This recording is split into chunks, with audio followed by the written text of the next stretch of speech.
What's up guys? Today we're going to be reviewing the OnePlus NORD, which I think is one of the most awesome names for a phone, just NORD. So I've been using this phone now for quite a while. I mean, it's been my main phone for basically a month and a half or so. So now I am ready to give you a pretty comprehensive full review. So you know I've used this a lot. I've not just used it for a few days and shoved a review online because some company told me to. I'm going to give you a very honest opinion of this phone. It cost me £379 in dollars. I think it's just a little bit more in dollars, but roughly the same, probably slightly more in euros as well. It is designed to compete with the flagship phones of today in terms of specs, in terms of power, but keep a kind of mid-range price. So let's see if it can actually do that. Let's see how good it is at gaming, at photography. So let's go.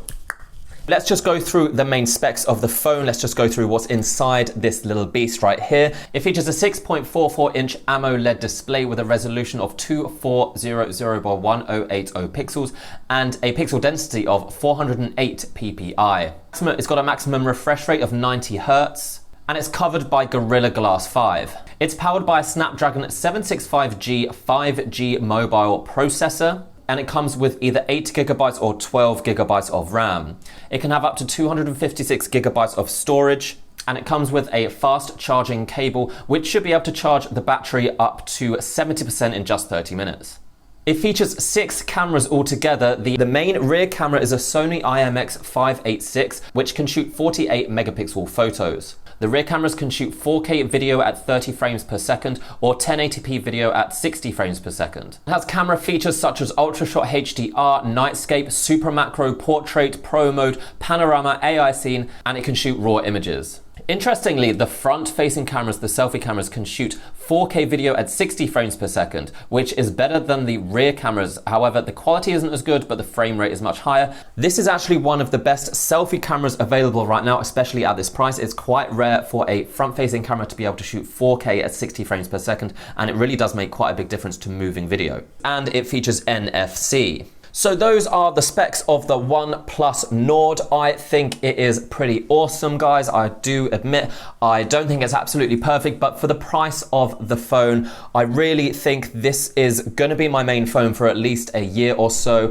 Just looking at it, I think it's very sleek. I love this color, this blue color. It's thin, it's light, it's not too big. I don't like phones that are absolutely massive, and because the screen is AMOLED, it uses AMOLED technology. The colors can be very vibrant. The blacks are very dark, and overall I just prefer AMOLED displays to LCD displays. There is some dispute there. It is basically down to preference. I just personally prefer this type of screen, and I think it looks great. The resolution isn't the absolute best of every phone out there, but I think it's more than enough to last a couple of years and not be out of date. Processor that powers the phone is quite new. It's kind of a boosted version of an older processor, and it is designed to be able to allow these cheaper phones to play powerful games or like big games, and this phone can do that. It can play the hardest games, the biggest games with the maximum settings and not struggle and not get too hot and not slow down. Play games like Call of Duty, like PUBG, as well as some other pretty expansive, pretty graphically intense games, and I've never had a problem with this phone at all.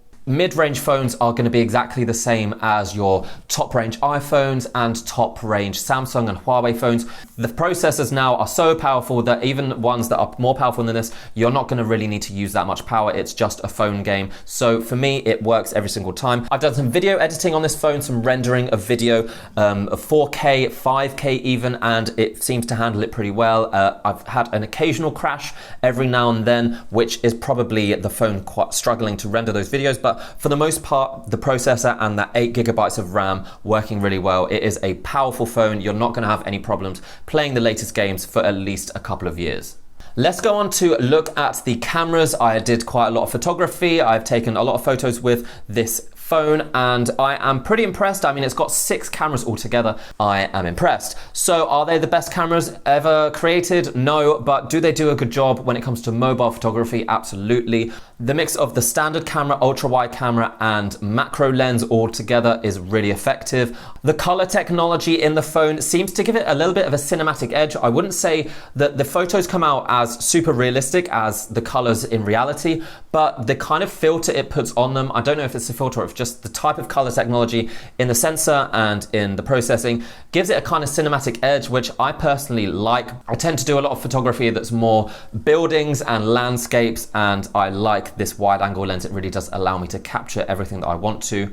The main sensor can shoot 48 megapixels, so you can zoom in and retain quite a lot of detail. There are phones out there that have a higher quality sensor in their main camera, which is why they can usually produce better dynamic range, capture more details, and just generally look a bit better.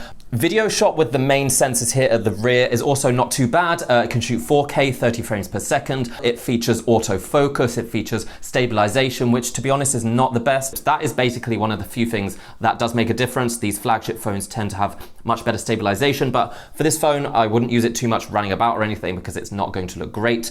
Slow motion looks pretty smooth, 240 frames per second at 1080p. I think that's pretty much the best we can hope for. It looks good. You can also shoot 120 frames per second at a slightly higher resolution. So yeah, I think the video coming out of the camera looks crisp, looks colorful, again with that slight bluish cinematic tinge, which you may or may not like, but for me, I personally quite like it. The front-facing cameras are quite interesting on this phone. The selfie cameras, there are two of them. There's a standard 32 megapixel sensor, which is quite big, quite a lot of pixels for a selfie camera anyway, and then there's an ultra wide angle sensor as well. So that ultra wide angle sensor is basically designed so if you have quite a lot of people, 3 or 4, you don't have to find the person with the longest arm to take the selfie. You can just use the ultra wide angle sensor and it will be able to capture everyone around you. What's interesting about the selfie cameras is the ability to shoot 4K 60 frames per second, which is pretty impressive. I don't know of any other phone that can do that, and certainly none that I've looked at or reviewed. Now, the reason that that is quite interesting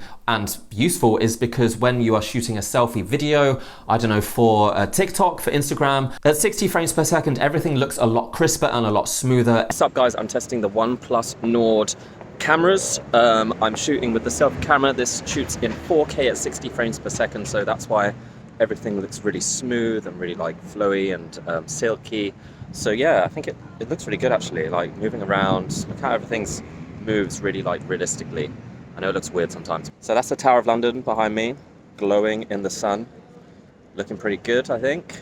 So yeah, let me know what you think. Everything that moves looks a lot more realistic, and I think it just gives a more professional quality effect. So I think they're definitely making this for the TikTok generation to shoot some very clear, high quality selfie video. That this phone is going to be able to do that for you very well. One of the things I really like about the OnePlus NORD is the very clean operating system. I think it's called Oxygen OS. It's OnePlus's own version of Android, but they don't really put anything on there to disrupt the standard experience. When I first got it, there was, you know, some pre-installed stuff like Netflix was there, Facebook was there, I think Instagram, a few things, but really no bloatware. I can't really see any. It's got the app tray, which doesn't have any organization. I would like it if it had some automatically organized by category, but it doesn't do that. I mean, it's not that important. I find it to be very fluid, very fast. I should also mention the screen is 90 Hertz, so that will provide a bit more smoothness when scrolling between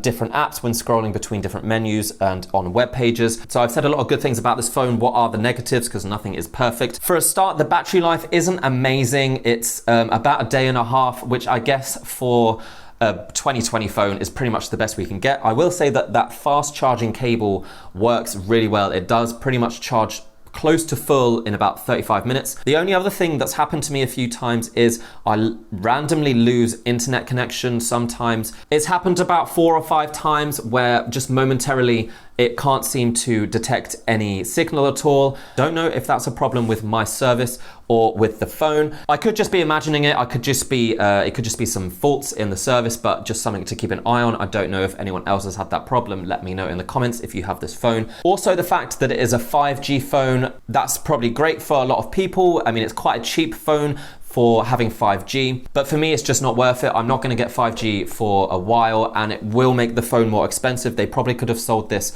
I guess, $50, £50 cheaper than they could have otherwise and just got rid of the 5G. I don't think anyone would have cared that much.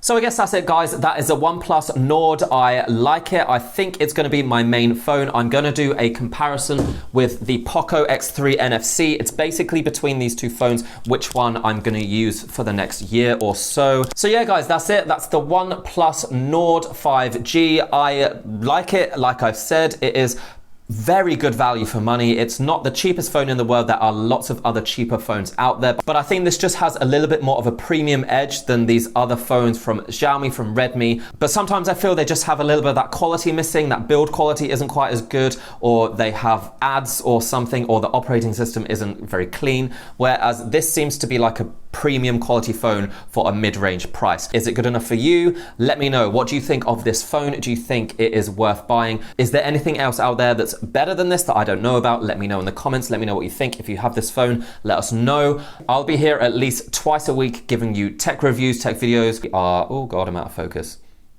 And yeah, so that's it, guys. I hope you've enjoyed it. Let me know what you think. I will see you next time. Bye.